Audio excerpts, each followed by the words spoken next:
Hi, and welcome to today's show. This is Youth at The Crossroads. My name is Kariuki Ngige. Today we talk about time. Time is one thing that God has given us equally, and one thing that once gone, you cannot get it back. Unfortunately, many mismanage time. In today's show, we talk about time management. And to help us in this discussion, we have our guests. Wearing the Florentine cloth is Anne Gishangi. How are you, Anne? I'm fine, thank you. And next one is Lonjas Munene. Good morning, Lonjas. Good morning, my host. Lonjas has other two big books. This one, My Grade, My Projects. And I'm sure in this book, you get to know more about time. And the other one, Youth and Love Life. Both of them authored by Lonja, who is a school chaplain. And we have the voice of the young people with us. Corey, how are you? Fine.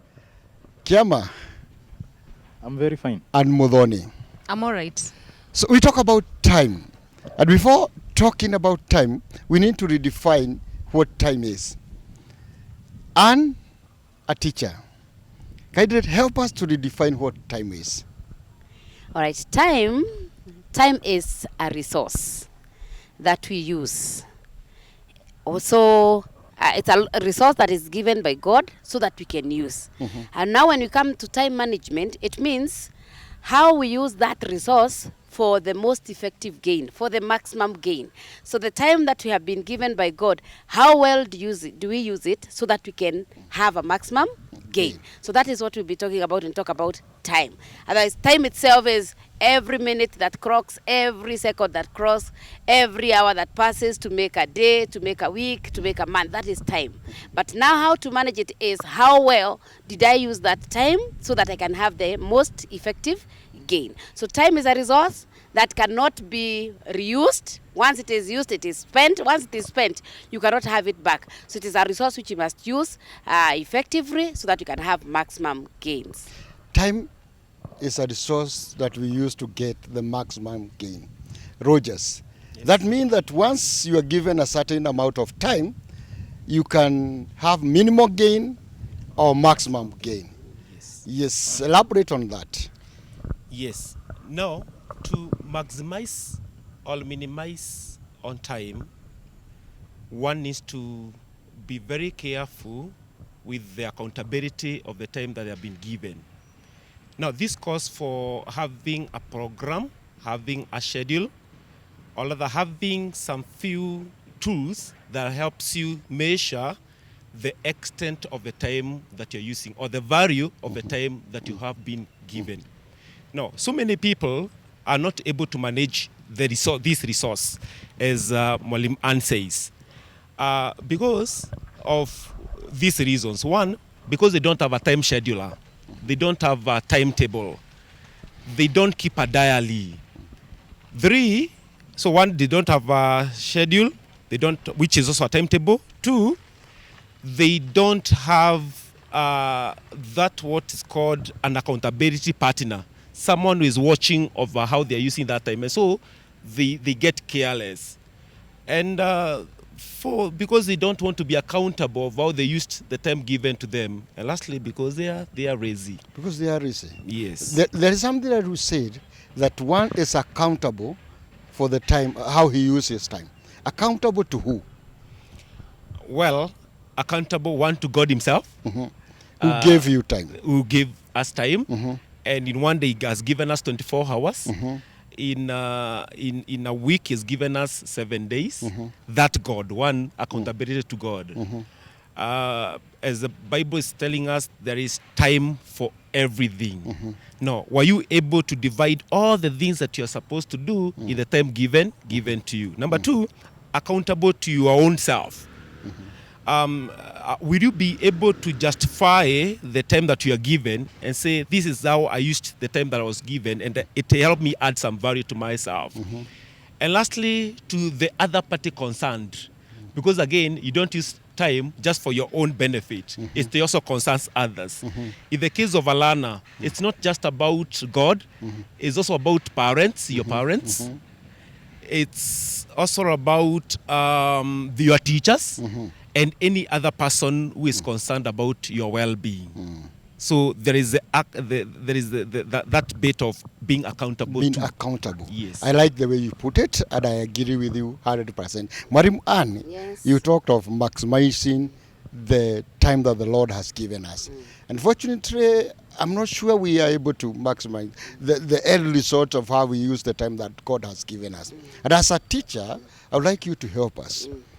Some of the tips that can help us to make use of the time that is God-given. God has given us time equally. What are some of the tips that can help us to manage our time in the best way possible? Well, it's true. First and foremost, if we do not manage time very well, it means that even our future is at risk. So the first thing that we need to do is to understand what we have just said, what is time. That this is a resource that you cannot replace. Today is 11th, is it 11th? 11th of October 2020. There will never be another 11th Today of is October. 9th? It's 9th. Yeah. It's 9th, eh? 9th of October 2020. So it means we will never have that day again. Sure. This minute I'm talking, once I have spoken, it is gone. So that means we need to understand that we have a resource that once it goes, it goes. And therefore we get to know the value of that resource. We get to know how much time is important. Now, how do we do so? As my brother Rogers here is talking, he has mentioned a few things that we must do so that we can use this time effectively. One thing is we must plan. We must plan. If you just wake up, somebody said that failure to plan is planning to fail. Exactly. So that means when you wake up in the morning, do you have a program or a schedule of what you're going to do today? Or do you just wake up, you don't know? Somebody said that sometimes, and that is happening to very many young people, some people are just waking up in the morning and they say that wacha niende nikaone rami. They go and see the tarmac. So they just continue roaming about because they have no program. And counting the vehicles. Yes, they count the vehicles and all that. And in the process, they cannot even account for the day. By the end of the day, if you ask them, what have you gained today? Nothing. There is completely nothing they have gained. So one of the things they must do, we must have a program. We wake up in the morning, we decide. Now, time again would depend on which activities that you want to achieve, because there are the activities that you need to achieve within a day. There's what you need to achieve in a week, in a month, in years, and what you do in a day will count to determine what finally you achieve. If it is, for example, a career, what you did today will determine whether you are able to achieve that career that you wish. Yeah, so you must wake up, you must plan. Number two, you must be visionary. You must know, like I have said, what do I want? By the end of the day, what do I want to do? What do I want to have achieved? That means I have a vision for the day. If it's a week, what do I want to achieve in a week? If it's a month, what do I want to achieve in a month?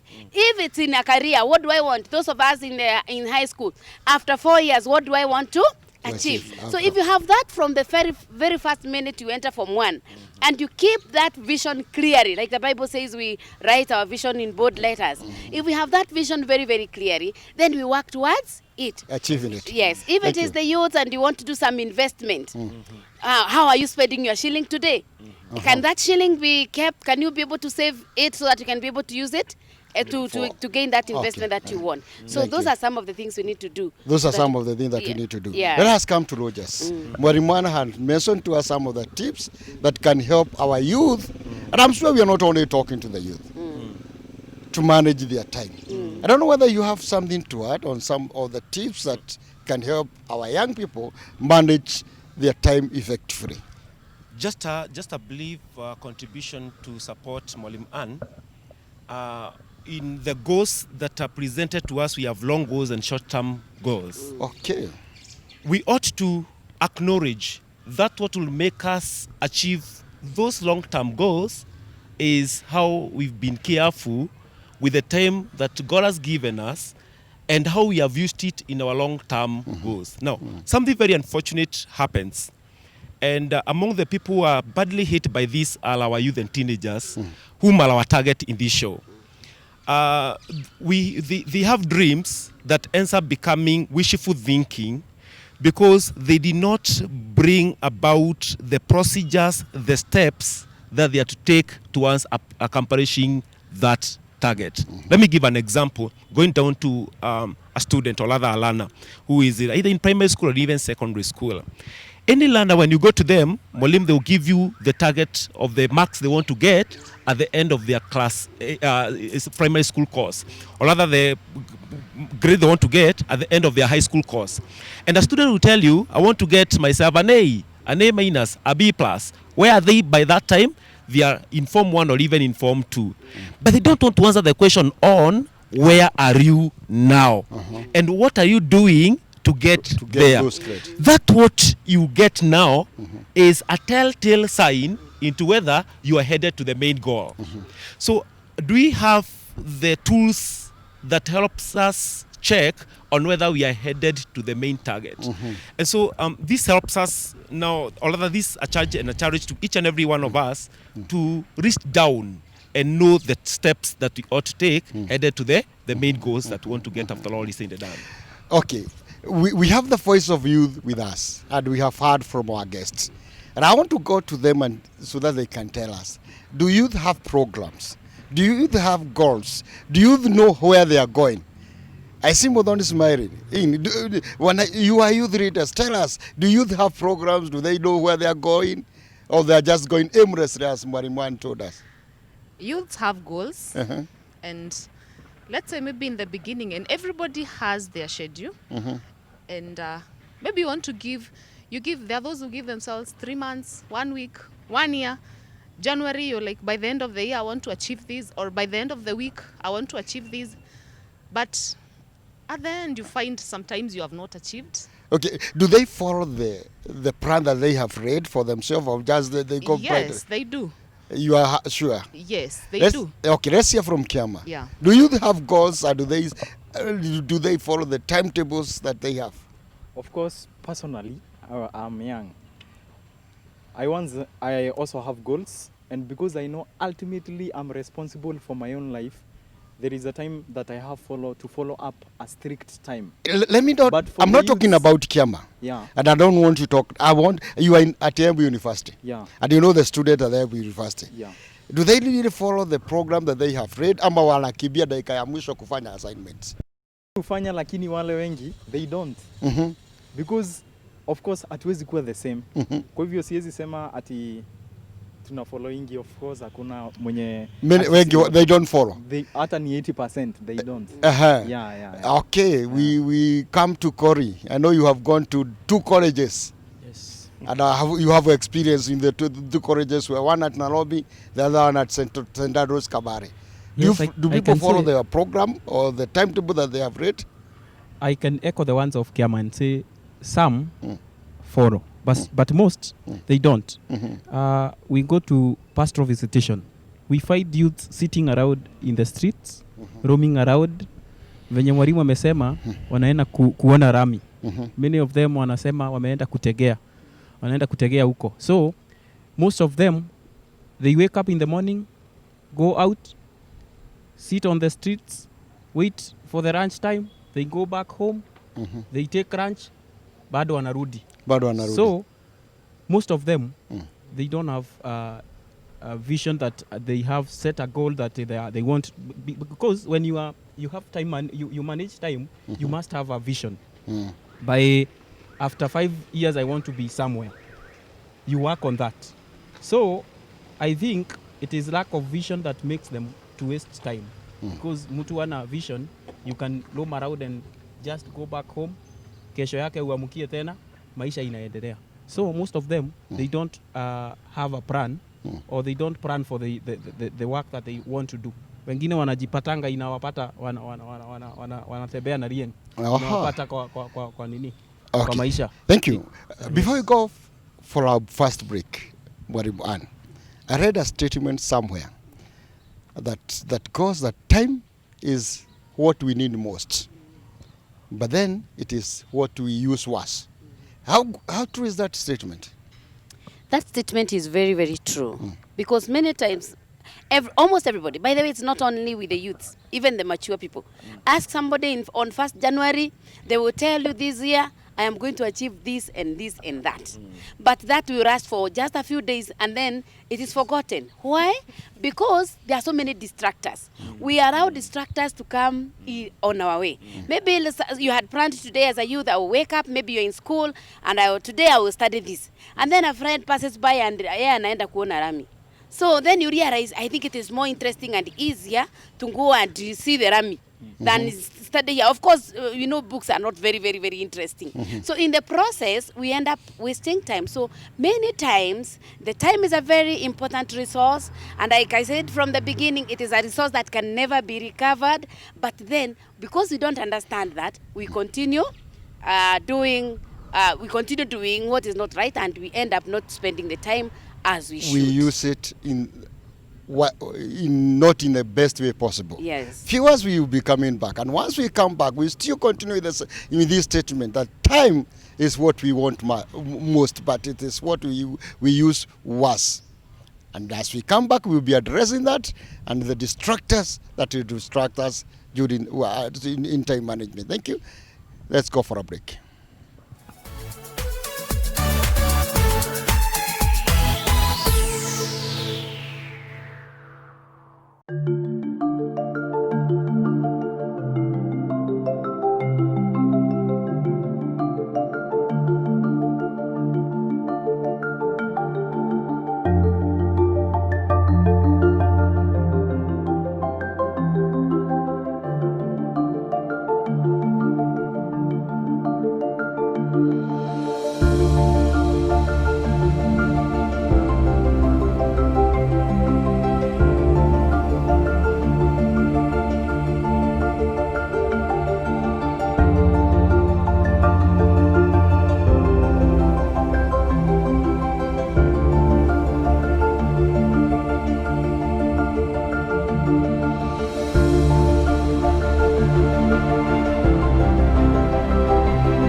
Welcome back. This is Youth at the Crossroads. Today, we continue with our discussion, time management. And as we went on the break, the statement was, time is what we want most, but is what we use worst. And I want now us to address some of the things that help us to mismanage our time. And I want to go direct to the voices of the youth that we have today. And they tell us what are some of the activities or some of the things that make youth misuse or abuse these God-given resources. Mudhoni, can I start with you? Yes. Some of the things that make us misuse time, ni frustrations. You had planned your time well, you had planned something well, but in the middle, you've been fired, you don't have a job. Or you've been conned and you get frustrated. And you reach point unasema, wacha kanuke. Let me just flow, like a river. I'll end up where I'll end up. Whatever happens, because I don't you've care. Done your best. You've given it your best. You know that you're wasting time, yes, but you don't have power.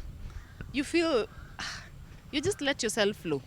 Yes, because of those frustrations. Thank you. Let's come to Kiama. Some of the activities that make youth waste their time, the time-wasting activities. Of course. If the youth, of course, has specified a certain speculated time, maybe to function something like learning, and therefore is interfered to go to a certain activity, like for example, just roaming around. That one is activity that is wasted. Roaming allowed. Roaming around. I mean, Corey. Yes, I can say one is procrastination.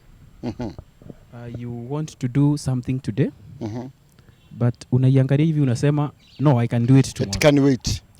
It can wait. I can do it tomorrow. So when you procrastinate, you keep on procrastinating things in a pile. So you will end up finding yourself, sasa unashindwa, nitaanza wapi? Because ya jana, niliacha. And mwalimu alisema, venye unafaa kufanya saa hii, ikipita imepita. You cannot reverse it. So mambo ya leo ukiiweka kesho, kuna ya kesho bado. Nayo ya kesho utaipeleka the next day. So you pile and pile and pile. Una pile. Another thing is keep on complaining. When one thing happens, venye Mudhoni amesema you are frustrated, you keep on looking at the frustration yenye ilikufrustrate. So you complain mpaka ile time unafaa ufanye another thing. You are complaining because of the first frustration that happened to you. So inafanya usiendelee, you keep on looking at the Okay, thank you so much. Let's come to you, Rogers. Yes. You have heard what the youth have said. The time's wasting activity, and I'm sure there are hundreds of them that help them to waste their time. The guy that they are hanging up with. Maybe you can address those activities and also what they have echoed, and also maybe help them to how to deal with these time-wasting activities. Thank you very much for that chance. A while ago, I embarked on a project of writing books. And I became a victim of what they're speaking about. I've scheduled some time and I've said this is a time that I'm to embark on this. To do some research and gather up the pieces and do some typing, developing a manuscript and all that. But just as I started, a friend calls me and tells me, you know what, I've some place I want you to take me, I want to come seeing you and all that. And I'm not able. The distractions. The distractors. All of that, I'm embarking on that, and then my son comes and tells me, Daddy, wakati wa news umefika. And somebody tells me, I need to go and watch something that I've an interest in the news or a certain program or something like that. So the distractors are there. One of them being the influence, the destructive influence. Remember, when you're speaking about influence, there is constructive or positive influence and negative or destructive influence. Someone may come my way and find me doing some research work and join me, get interested in what I'm doing, and give me ideas that are constructive and what makes my work much better. But those people are very few. Most of them that will come our way, distract us from what is core and influence us to do things their way. The other thing is, as someone spoke about, is procrastination. When COVID-19 came our way in March 15th, a good number of students were released without holiday assignments, Molim. But because of connections, they were still able to get assignments, maybe from research work, from the media, from whatever source, or even reaching out to the teachers physically, whatever way. And I've had quite a number of them speaking of, why do I have to do this when we are not certain of getting back to school tomorrow? And so the issue of thinking we still have time to do it, procrastination, postponement, as my brother Corey is saying, comes our way. And that is also one of the distractor that pulls people from mismanaging time. The other thing is lack of good accountability partners. The people that are around our circles. And we want to address this not only to our youth and teens, but even to parents, to whoever else out there. The people that are around you could be your spouse, could be your child, could be your cousin, could be your friend who came visiting, or whoever else. The environment is likely to influence you not do what you're supposed to do. And so most of the people around us are not good accountability partners. The people can challenge you and tell you, this is what in your schedule. Why are you doing something that is not in your schedule? Just to close this, while I was in high school, my school principal would punish any student who was found reading or rather studying something that is not in the revision timetable. You know, we are fixing our timetables, our revision timetables at our desks. And so the principal would come in and find you, possibly the timetable is speaking of chemistry, and you've been tempted to look at the mathematics book or something. That person will be punished. Okay. We could not understand. But much later we realized is because your mind is not psychologically settled to eat. And so we went on approaching him and asking him, how do we go about this? And told us, that program that you have, share it with somebody who sits next to you. I'm sure Mwalimu will be telling us this. The chances are very high that ile timetable yake ya shule, ako nayo mpaka kwa nyumba mahali ameweka.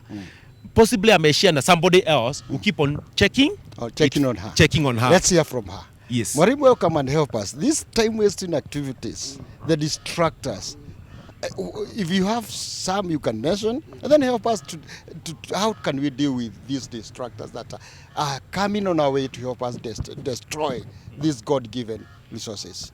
Yeah.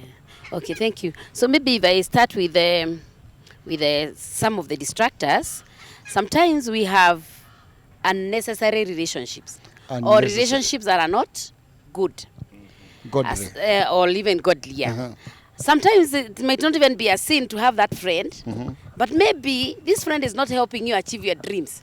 So relationships, the people we relate with, sometimes can be some of the obstacles that make us not spend our time the way we are supposed to. So the other thing that sometimes we find that is making us not use our time very well is fun. Sometimes you just want to have fun. You want to go for bashes. You want to do this and the other. So there are so many other ways through which, and the others that they have mentioned. Maybe now to address, let me also talk about unnecessary relationships when it comes to the youths now, and it is time to marry. Some youths are having a lot of time, like I'm saying. Somebody said that you must kiss so many frogs before you get the right one. Yes, I heard that. Yes, there's such a saying. And so the youths are really wasting a lot of time. You look at this. Kissing and, this one Yeah, and kissing this frog and kissing the other frog and the other frogs. At the end of the day, you waste a lot of time. Or, nowadays, they are giving terms and conditions. He must be tall and handsome. He must have this kind of a wallet. He must be working here. He must be doing this and the other. This type of a car. Yes. So sometimes these terms and conditions that they are giving end up wasting their times. And we're having youths who are overgrowing in church. So many of them, they are going to their 30s or even to their 40s. They have never been married because they are very busy giving terms and conditions. So all these are ways that they have wasted time. So how do we manage this? Everything goes around about discipline. Once you have said this is what I want to achieve, are you disciplined enough to stick to that? If it is those of us who are in school, the students that are in school, if today I was supposed, like Rogers was talking here, if today I was supposed to study history, and I don't love history, but I enjoy mathematics, can you be able to stand that temptation and say, I will not do that mathematics? It is more fun to go and watch football with friends. Can I do mathematics and fail to go and watch football? So discipline is basically, that is what drives everyone, because you must stand and say, I have to do this, unless whatever has happened is something that is completely inevitable. But if there are things that are evitable, then you must be able to evade anything that is going to distract you from achieving your goal. So discipline goes about everything. It is discipline that will tell you, sitaenda hizo nimesema rieng ama mmesema nini, whatever those things they said. These are the things that will make us not do that, because we have something that we must do. So everything is about discipline. Once you have planned, once you have a vision, once you have a goal and you want to get it, then you must have the discipline to keep you online. Otherwise, when you get out, then you will not have achieved that which you wanted to achieve. I like what you are saying, Maureen. And I want us to continue helping these youth. And there is something Mudhoni said, the frustration. Oh, yes. You wanted to do this thing, you are frustrated in the first place. So you just say, lad, whatever come my way, I take. How do you deal with frustration that make you to not manage your time better? First and foremost is to understand whether we like it or not, in life we shall get frustrated. Whatever age. Even at my age, there are still some things I want to do, and sometimes I get frustrated. The problem with the youth is sometimes they are strict. Like, let's say, for example, you are a graduate and you had said, I have studied engineering, and you're not getting a job in that line on engineering. But maybe your dad has a farm that you can farm and people are making money out of it. A lot. But then you're wondering, me, a whole graduate, farm, no, I cannot. So you are so strict, you just wanted this and you feel it has frustrated you, so you just start wasting time anyhow. So one thing we must is accept that in this life, sometimes we set goals and sometimes we do not achieve them. Sometimes we put an effort this way and things don't work that way. Then what happens when you don't work that way? The thing is, you don't give up. We must be flexible people. Don't people give who up. can adjust. This has happened, we're fine, well and good, this is life. Then I will try this other way. And maybe that other way that you thought was not what is good for you might even work for you better. Thank you. The other day they were showing us on TV a certain young lady who is doing some very serious farming. A graduate. Yes, a graduate. And she's not, graduate. and she had not even wanted to do farming in the first place. And she's making a lot of money. So what I'm saying is, yes, we get frustrated. Fine, do we stay there? Hata ukianguka, inuka. And then move on. Thank you. Yet, yes, we get frustrated. But the question is, do we stay there? There is this saying that goes by 11 hour can save a man. Lord, just as you address these issues, just help us. How do you help the youth who have lost their time to make up the lost time? Very brief, because time is far much gone. Yes.